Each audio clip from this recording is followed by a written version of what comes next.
હર હર મહાદેવ, હરિઓમ, જય માતાજી। કેમ છો બધા? મજામાં ને? જો અત્યારે આપણે મરચીના રોપની તૈયારી થઈ ગઈ છે અને આપણી છે ઓયણી મરચીના રોપ માટેની ખાના 1 2 3 5 ભરાઈ ગયા છે। એટલે એક ખાનામાં 2 પેકેટ આપણે નાખી દીધા, એટલે કે એક ખાનામાં 20 ગ્રામ નાખી દીધું છે।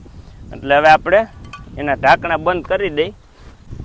જો હવે આપણું મરચીના બીનું વાવેતર થઈ ગયું ચાલુ, અને મરચીના બીનું વાવેતર આપણે 54 ઇંચનો ક્યારો હોય 3 ફરે ઓયણી હાકી એટલે 3 પટ્ટા થઈ જાય અને વાવેતર આપણું કાંઈ ઘટે નહીં એવું થાય।